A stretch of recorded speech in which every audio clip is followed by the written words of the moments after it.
Question बड़ा ही दमदार question है बच्चों। क्वेश्चन नंबर 7 एनसीईआरटी चल रही है 8.1 NCERT class 10 trigonometry. Question number 7 if cot theta is equal to 7/8 तो देन ये वैल्यू निकालनी है। अजीबो गरीब लग रहा है देखने में, लेकिन इस टाइप के क्वेश्चन कैसे होते हैं उसको ध्यान दो। इस टाइप के क्वेश्चन पे हमें क्या गौर करना होता है कि जो हमें दे रखा है ना उससे हमें डायग्राम बनाना है, और डायग्राम बना के वही काम करना है जो इससे पहले हमने किया था। हमें एक बार डायग्राम बन जाता है और हमें हाइपोटेनस, बेस, परपेंडिकुलर ये सब पता लग जाता है, तो हम उनके बीच का रेशियो मतलब साइन, कॉस, टैन, कॉट, सेक, कॉसेक को आसानी से निकाल सकते हैं।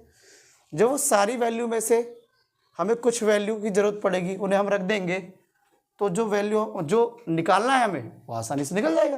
जैसे हमें साइन की ज़रूरत है और किसकी ज़रूरत है, कॉस की ज़रूरत है, तो हम कॉट का डायग्राम बनाते हैं, सारी वैल्यू निकाल लेते हैं, यहाँ रख देते हैं, सॉल्व कर देते हैं, कैलकुलेशन, आंसर आ जाएगा।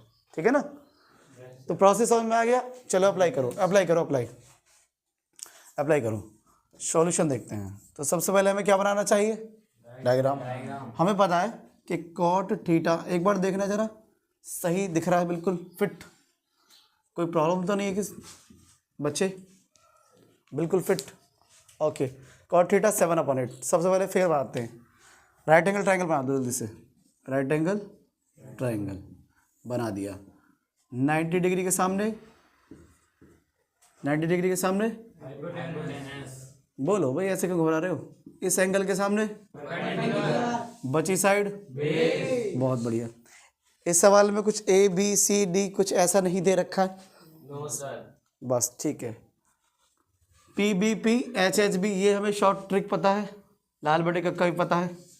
Sign cos tan cot sec sine cos tan cot sec cosec cot, ये रहा बी बटे पी, बी बटे पी, कॉट है बी बटे पी 7/8।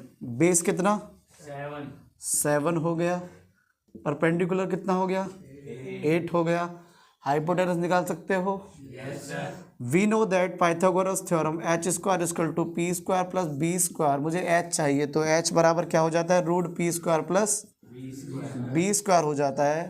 पी कितना है मेरे शेरों 8 का स्क्वायर हो जाएगा, बी 7 का स्क्वायर हो जाएगा, 8 का स्क्वायर 64 एंड 49 7 का स्क्वायर जोड़ दिया कितना हो गया मेरे भाई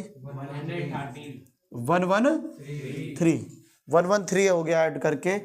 बहुत बढ़िया, बड़े प्यार से हमने रूट 113 निकाल दिया। एच हाइपोटेनस कर्ण जो कि सबसे बड़ी साइड होती है हमेशा 90 डिग्री के सामने। अब हमें जो निकालना है उस पर ध्यान देना होता है, कुछ भी हो सकता है, आज तो ये दे दिया कल कुछ और दे दिया, इस तरह के सवाल भरे पड़े हैं एनसीईआरटी के अलावा हर किताब में। तो आपको सेम स्ट्रेटेजी उसके लिए इस्तेमाल करनी है।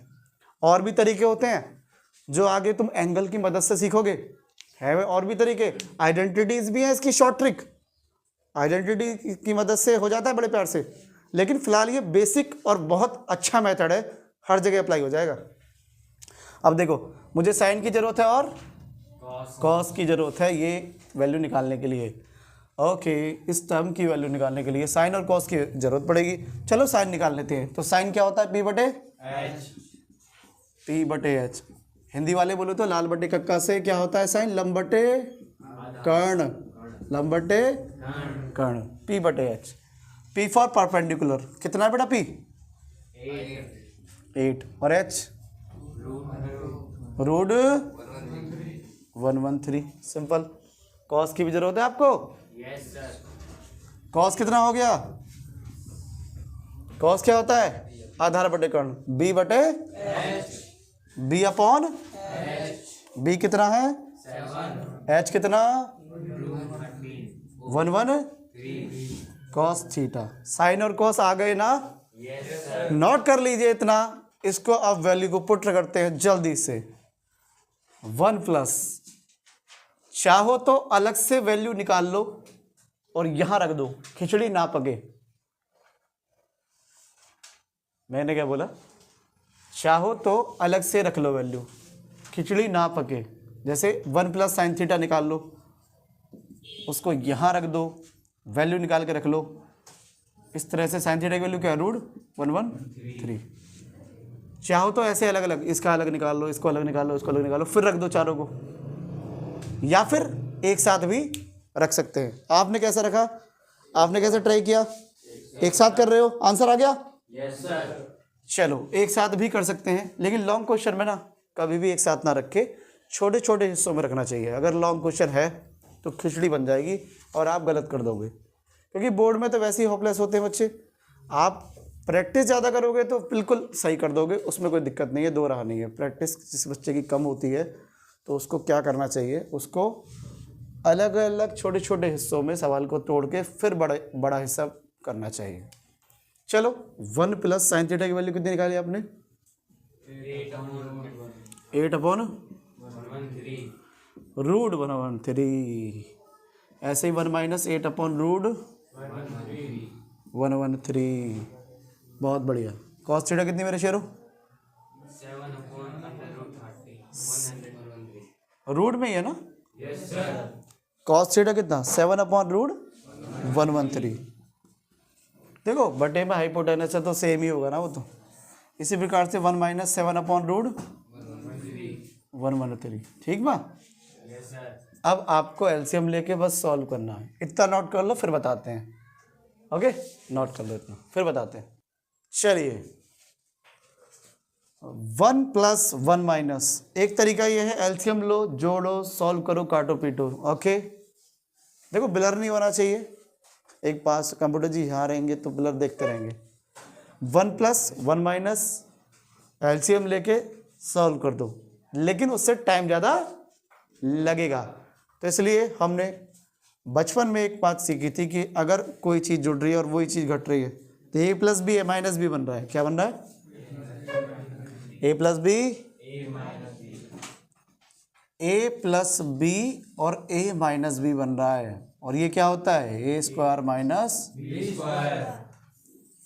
बहुत बढ़िया। इसी तरह से ए यहाँ पर 1 है और बी यहाँ पे 8/√113। बहुत बढ़िया। ए यहाँ पर 1 है, बी यहाँ पर 8/√113। तो a square minus b square. नीचे भी a plus b a minus b बनना है, ध्यान से देखो, a square minus b square. जल्दी से कर देते हैं, a plus b a minus b लगा देते हैं, a square minus b square, यही बेटर रहेगा। तो ए स्क्वायर मतलब 1 का square minus b square. B कौन सा है यहाँ पे, 8/√113 का होल स्क्वायर। इसी प्रकार से नीचे आते बच्चे, ए यहाँ पर 1 ही है और बी यहाँ पे 7/√113। तो ए plus b a minus be again A square minus b square, 1 का स्क्वायर माइनस 7/√113 का होल स्क्वायर। जो बच्चे प्रैक्टिस नहीं करते हैं उनका दिमाग लास्ट टाइम पे कंफ्यूज हो जाता है कि क्या उन्हें ये लगाना चाहिए, तो वो ऐसा लगाते ही नहीं है। तो वो क्या करते हैं, सीधे एलसीएम लेके सॉल्व करने की कोशिश करते हैं कि एलसीएम लो, सॉल्व करो, जोड़ो घटाओ, जो भी करो, काटो पीटो। तो फिर वो टाइम ज़्यादा खर्चा कर देते हैं, जिससे वो क्वेश्चन तो हो जाता है, लेकिन उससे जुड़े हुए जो क्वेश्चन होते हैं बोर्ड में वो टाइम ले जाते हैं और वो उन क्वेश्चनों को वक्त नहीं दे पाते जहाँ पे उनका जो है वक्त देना ज़रूरी होता है।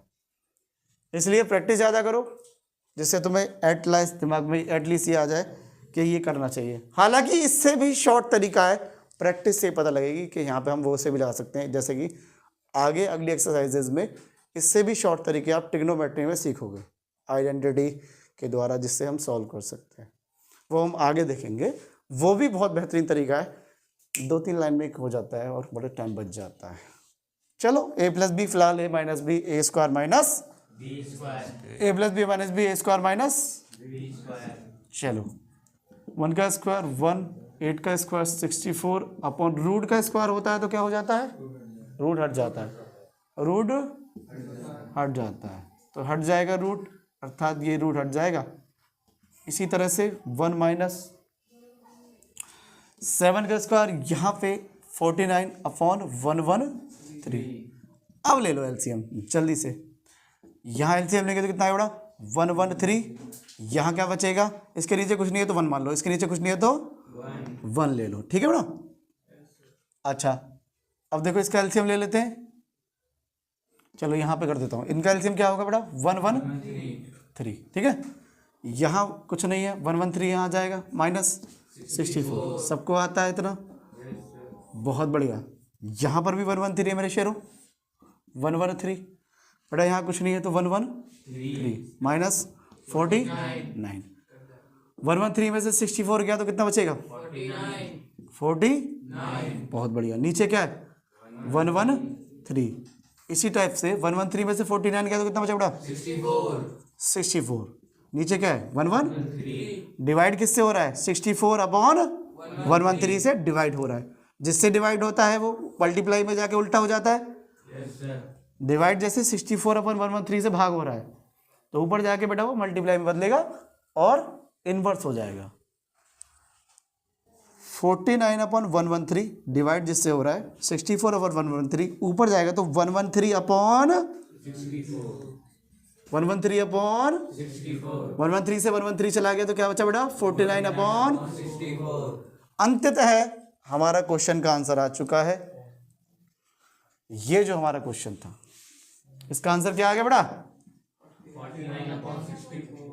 164 है 64, बहुत बढ़िया। इस तरह से कोई भी क्वेश्चन सॉल्व कर सकते हैं आप। चलो देखते हैं।